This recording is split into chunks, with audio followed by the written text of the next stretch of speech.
The number one reason creative people stay poor is because they make what all the other creative people are making. And if you do what the other artists do, you get the results that all the other artists are getting. And all the other artists are poor.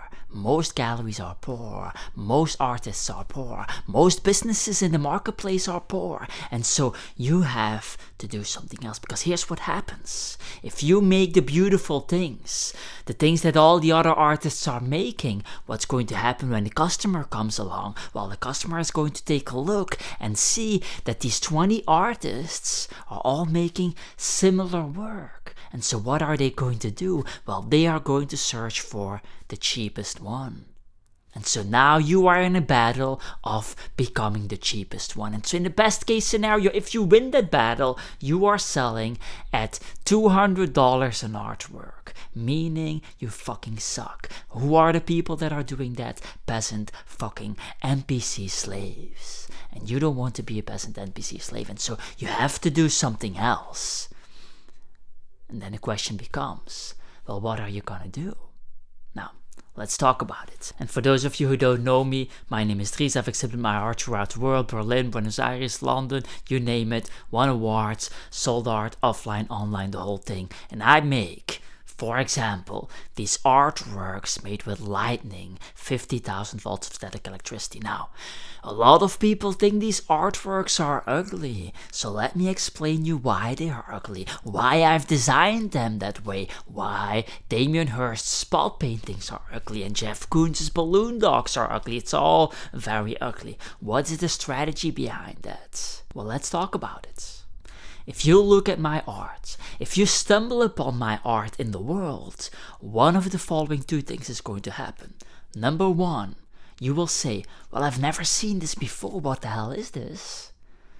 Or number two, you will say, this is a Dries Ketels. You will instantly recognize it, instantly know that it is me, because there's nobody else making this type of stuff. And so what is going to happen if a customer comes along and they look at it, they might think by themselves, well, let me see if there's something cheaper. And then they figure out that nobody is making that type of stuff. And so my price point is the only price point available. And now they can decide to buy it at that price point, which is much higher, or not buy it at all. And in that situation, and that situation alone, you as an artist can market your stuff. Because now marketing is increasing the demand and the supply is under your control. You're the only one making it. And you are not in fact marketing other artists' work, because those other artists are selling it at a cheaper price point and making similar stuff. You see, this is the key to making art and selling art and making money from your art. You have to make something that is in fact unique. And so this is what I mean with making ugly art. Because here's the thing about beauty. Why is something beautiful?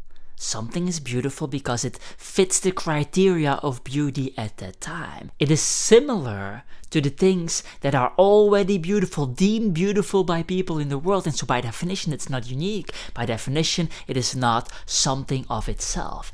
It's very hard to call spot paintings beautiful, you know, because there's nothing to compare it to. There's nothing else. And so this is what you want to create for yourself. Now, the moment you have created this for yourself, there are two more things that you have to do. Number one, you buy the artist formula so that you actually know how to present it, actually know how to sell it, actually know how to market it, actually know all of the individual steps that are necessary to sell your work so you don't remain poor. Link in the description. Number two is the 5x1 rule, a rule that I made up for you. Because here's the thing, a lot of artists, when they are starting to market their work, they are making one big mistake. They think they have to make their work available in as many formats possible, on as many platforms possible, in as many sales pages possible, in as many galleries possible, and they have like pillowcases and original art and prints and keychains and phone covers and the whole thing. It's just bullshit. It's not going to work. If you are going to have 5 different platforms with 5 different sales funnels and 5 different products in year 1, you will have 5 or no more, 15 different ways to fail. And you will absolutely fail because you're allocating the little time you have available to a bunch of different stuff, not ever nailing any one of them. And so here's what I recommend: the 5 times 1 rule. The first one is having one product. So instead of having all these different products and pricing letters all the way in the beginning, you don't need pricing letters. Instead of having that, you choose one product. Original art, for example, or print, whatever it is that you want to focus on. One product. Not original art and courses and groups and this, no, one product. And the second one is traffic. You want to have one traffic generating mechanism. You, for example, can choose Instagram and then you stick with Instagram. Don't make the mistake that I was making, which is and going on Facebook and going on Instagram and going on TikTok and going on YouTube. If I would have just chosen one platform and then stick to that one platform, I would have grown much faster on one platform.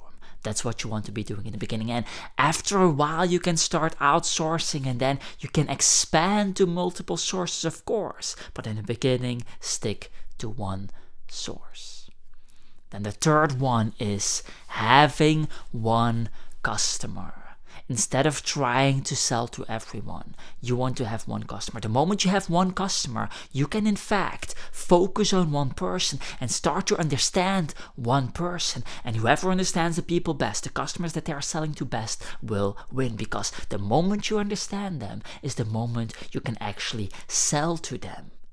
Because now that you understand their pain points and their struggles and their everything, you can craft a landing page. You can write a description on the artwork. You can write all sorts of stuff that actually serves them, that resonates with those people. You can't do that if you have 16 different customers in mind. If you need help with that, I'll also link a PDF with, I think it's 30 plus customer profiles of art collectors.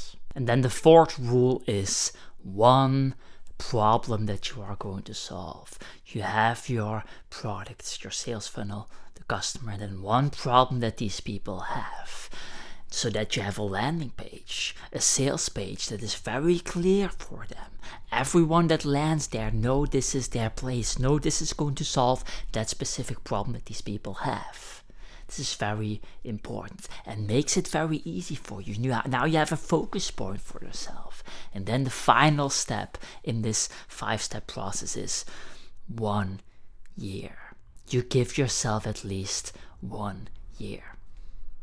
Now, don't forget to check out the artist formula that will dive deeper in all of these processes. And then, in order to make this video complete, we have to talk about the one marketing funnel that I believe makes it easiest for artists today. It's easier than ever before to become an artist. I've talked about it in this video. That's it. Get the hell out of here.